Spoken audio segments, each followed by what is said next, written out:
அதாவது 2 லிஜெண்ட், 3வது லிஜெண்ட் அவர் சொன்னா ஆக்டிங் சொன்னா ஒத்துக்க மாட்டாரு. மிஸ்கின் சார் அந்த தலைவனை தான் சொல்றேன். நான் எங்கப்பா நடிக்கிறேன், நான் ஏனத்தானோ பண்றேன், அது நல்லா இருக்குன்றாங்க. அவரு தூங்கிட்டாரு நினைக்கிறேன்.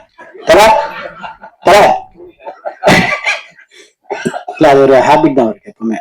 தப்பான பனீஸ்வரா இல்ல, ஒரு பெரிய கதை ஒண்ணு இருக்கு, அது வர பொறுமையா வர. ஆக்சுவலா வந்துட்டு எனக்கு நான் மட்டும்தான் இந்த படத்தை எல்லாரு கூடயும் காம்பினேஷன்ல நடிச்ச ஒரு நடிகை. கேட்டா சார் எல்லாருமே எனக்கு மட்டும் தான் காம்பினேஷன், எல்லாரும் நான் கலாய்க்கணும். அதுதான் எனக்கு அது ஜாலியா இருந்தது படத்துல.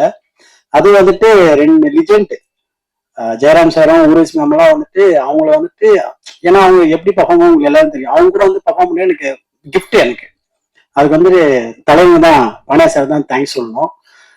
பாண்டியன் சார் எப்படின்னா வந்துட்டு அவர் யோசிப்பாரு, நம்ம இவங்கிட்ட மாட்டணுமா இல்ல இவன் நம்ம கிட்ட மாட்டினான்ட்டு. நான் வந்து கேரன் நான் யோசிப்பேன், நான் அவர்கிட்ட மாட்டினா இல்ல அவர் நம்ம அவர் ஒரு யோசிப்பாரு, அவர் பக்கத்து கேரன் உட்காந்து யோசிப்பாரு.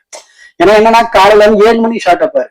ஃபர்ஸ்ட் நான் வந்து 7 மணிக்கு ஓகே, 7 மணிக்கு நம்ம சொல்லுவோம். பட் மோஸ்ட்லி நிறைய பேர் 7 மணிக்கு வைக்க மாட்டாங்க. நான் வழக்கம் போல வந்துட்டு நம்ம சாங் ஷூட் மாதிரி ஏர்லி மார்னிங்கே போயிடுவேன் ஷூட்டிங். இப்போ 7 மணிக்கு ஷார்ட்னா நான் 6 o'clock 6 போயிடுவேன்.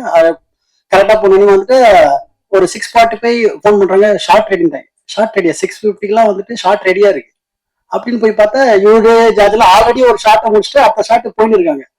ஓ ஓகே, இவங்க இந்த ஸ்பீடா சொல்லிட்டு அடுத்த நாள் நான் பண்றேன், நான் வந்து 5:30 மணிக்கெல்லாம் போய் ஸ்பாட்ல உட்காந்துறேன் நான். சரி வாங்க பாத்துலான்ற மாதிரி தான். அப்ப 6:30 மணிக்கு போறேன், இவருக்கு வெறுப்பேத்துறேன், தலை என்ன தலை ஷார்ட் இன்னும் வைக்கலையான்ட்டு.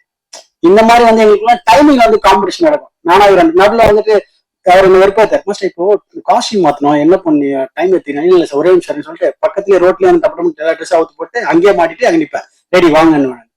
இந்த மாதிரி எங்களுக்குள்ள ஒரு அருமையான ஒரு காம்படிஷன் பண்ணிருக்கோம்.